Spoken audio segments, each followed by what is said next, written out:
saya Luputu Widya Cahya Putranti dengan NIM ke7012405 dari kelas A. Jadi tujuannya dibentuk video ini yaitu untuk memenuhi tugas pendahuluan pada praktikum analisis farmasi pada percobaan 5 dengan judul percobaan validasi metode analisis uji linearitas dan rentang UV-Vis paracetamol. Nah, soal pada nomor 1, apa yang dimaksud uji linearitas dan rentang dalam uji validasi? Jadi, uji linearitas adalah salah satu parameter penting dalam validasi metode analisis. Linearitas menunjukkan kemampuan suatu metode untuk memberikan hasil pengukuran yang sebanding atau perbandingan lurus dengan konsentrasi zat yang dianalisis. Jadi, kalau konsentrasi dinaikkan, maka respon alat seperti absorbansi pada spektrofotometri itu akan ikut meningkat secara proporsional. Sedangkan rentang adalah batasan konsentrasi terendah sampai tertinggi, di mana metode tersebut masih menunjukkan hasil yang linear, akurat, dan presisi. Dalam praktiknya, rentang ini biasanya ditentukan dari sekitar 80% sampai 120 dari kadar nominal. Misalnya, jika kadar zat adalah 100 ppm, maka rentang bisa diuji dari 80 ppm sampai 120 ppm. Nah, soal nomor 2, jelaskan hubungan Lambert-Beer dan kaitannya pada percobaan ini. Hukum Lambert-Beer dinyatakan bahwa absorbansi berbanding lurus dengan konsentrasi zat. Dalam persamaan tersebut, A adalah absorbansi, epsilon A adalah absorptivitas molar, B adalah panjang lintasan cahaya, dan C adalah konsentrasi.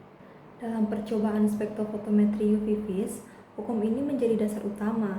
Jadi, ketika kita mengukur kadar suatu zat, misalnya paracetamol, kita sebenarnya mengukur seberapa besar cahaya yang diserap oleh larutan tersebut. Jadi, semakin tinggi konsentrasi zat, maka semakin banyak cahaya yang akan diserap, sehingga nilai absorbansi itu akan menjadi meningkat. Karena itu, jika metode yang digunakan baik, maka grafik antara konsentrasi dan absorbansi itu akan berbentuk garis lurus. Garis lurus inilah yang nantinya akan digunakan untuk menilai linearitas suatu metode. Nah, selanjutnya soal nomor 3, jelaskan faktor deviasi yang dapat mempengaruhi hasil pengukuran linearitas dan rentang. Nah, dalam praktiknya sendiri, hasil itu tidak selalu ideal. Ada beberapa faktor yang bisa menyebabkan penyimpangan atau deviasi dari linearitas. Yang pertama itu ada konsentrasi yang terlalu tinggi. Pada konsentrasi tertentu, larutan bisa tidak lagi mengikuti hukum Lambert-Beer karena terjadi interaksi antar molekul. Yang kedua, ada kesalahan dalam pembuatan larutan, seperti kesalahan saat penimbang atau memipet bisa menyebabkan konsentrasi itu tidak sesuai. Ketiga, ada kondisi alat yang tidak terkalibrasi dengan baik, itu bisa mempengaruhi hasil pembacaan saat absorbansi. Keempat, adanya zat pengganggu atau interferensi dari senyawa lain yang ikut menyerap cahaya. Yang kelima, ada penggunaan panjang gelombang yang tidak tepat, karena setiap zat itu memiliki panjang gelombang maksimum tertentu. Terus yang terakhir itu ada kondisi pelarut atau pH yang tidak sesuai. Itu bisa mempengaruhi kestabilan zat dan hasil pada saat pengukuran. Selanjutnya soal nomor 4, jelaskan nilai R yang menunjukkan linearitas sangat baik dan kriteria penerimaannya. Nilai R atau koefisien korelasi digunakan untuk melihat seberapa kuat hubungan antara konsentrasi dan absorbansi. Jika nilai R mendekati 1, artinya hubungan tersebut sangat linear. Biasanya nilai R sebesar 0,999 atau lebih itu dianggap menunjukkan linearitas yang sangat baik.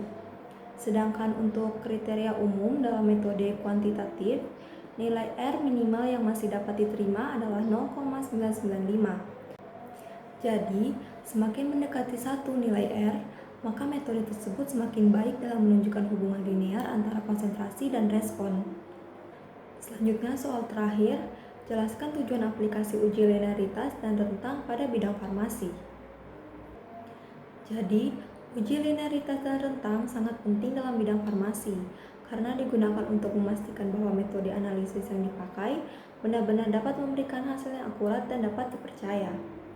Metode ini digunakan dalam penetapan kadar obat, baik pada bahan baku maupun produk jadi.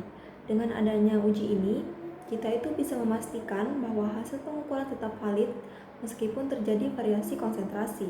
Selain itu, uji ini juga berperan dalam menjaga kualitas keamanan, dan efektivitas obat yang diproduksi. Dalam industri farmasi sendiri, hal ini sangat penting karena berkaitan langsung dengan kesehatan pasien. Jadi, tujuan dari uji linearitas dan rentang adalah untuk memastikan bahwa metode analisis layak digunakan dalam pengujian dan pengendalian mutu produk farmasi.